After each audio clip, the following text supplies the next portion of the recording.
Now Allah says, فِي قُلُوبِهِمْ مَرَضٌ. In their hearts, there's a disease. Because when you say, مَا يَشْعُرُونَ, they have no sense, they have no realization, they have no feeling. All of these are meanings of shu'ur. To feel something, to sense something. And actually our masha'ir and our shu'ur includes things like fear, shame, guilt. All of those are masha'ir. And those feelings are where? In the heart. So when Allah says they have no realization, then immediately the question arises, how can they have not any realization? Don't they have hearts? And the answer comes immediately, eloquently in the Quran, فِي قُلُوبِهِمْ مَرَضٌ. They have a disease in their hearts.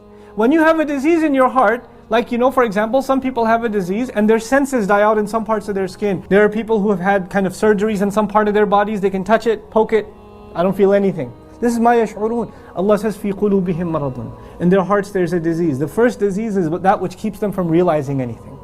Others argue if you keep track of the ayat, the first disease mentioned in these ayat was raib. ذَلِكَ الْكِتَابُ لَا رَيْبَ فِيهِ. So their ultimate disease they have is they're doubtful. They're not even sure about this Islam thing. That's the disease they allowed to foster inside of themselves. The other beauty of this ayah, Allah Azza wa Jal didn't say فِي صُدُورِهِمْ مَرَضٌ. He said فِي قُلُوبِهِمْ مَرَضٌ. There's a big difference between sudur and qulub. Let me explain that to you.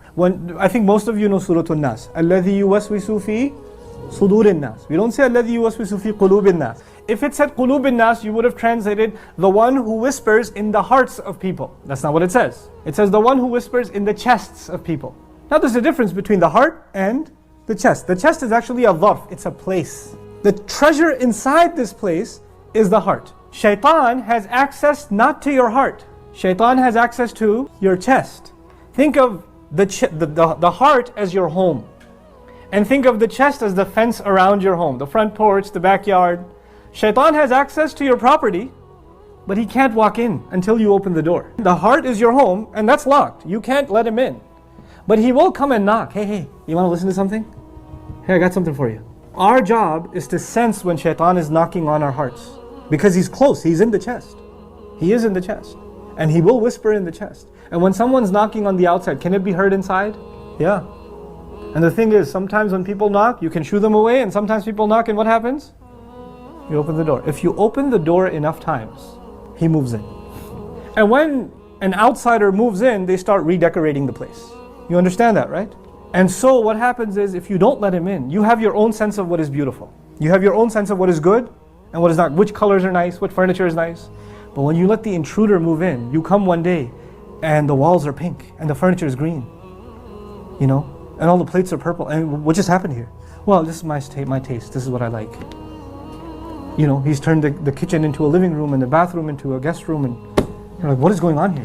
Why am I telling you this? Because if you let shaitan inside of your heart, inside of that home, then what used to be beautiful becomes ugly, and what used to be ugly becomes beautiful. And that's why Allah says, وَزَيَّنَ لَهُمُ الشَّيْطَانُ أَعْمَالَهُم. Shaitan beautified their deeds for them. Shaitan cannot make anything ugly beautiful to you until he is where? Inside of your hearts. Now Allah says here, فِي قُلُوبِهِمْ مَرَضٌ. In their hearts there's a disease. This is a problem. Because it's not limited outside to the chest, now it's made its way into the heart. Now if an intruder comes into your heart, into your home, what are you supposed to do? As soon as you realize this was a bad idea, you're supposed to kick him out. So sometimes we do listen to shaitan, don't we? Sometimes we do open the door. And the moment your realization hits you, what should you do? أَعُوذُ بِاللَّهِ مِنَ الشَّيْطَانِ الرَّجِيمِ. You seek refuge, you kick him out. You push him away. That's what you're supposed to do. But if you allow him to stay in, and you allow him to cook his way, and you allow him to stink up the place, then you know what? You're going to start getting sick. So now there's a disease inside of their hearts. The thing is though, Allah empowered every single human being. Inna ibadi laysa laka alayhim sultan. Shaitan was told to his face, my slaves, you will have no authority over them. He cannot force his way into your heart, and he cannot force his way to stay. The moment you say get out, he has to get out. So if you let him in and you let him stay, that's not because he has control, it's because you never kicked him out. Allah gave you every tool possible to kick him out. Just say A'udhu Billah. Just make istighfar. He'll be gone. But you refuse to do it.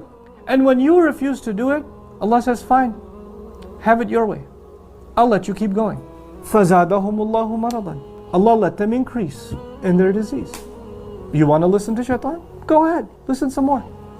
Go ahead, let's invite all his clergy in. Don't just get one shaitan, get shayateen, get a party going.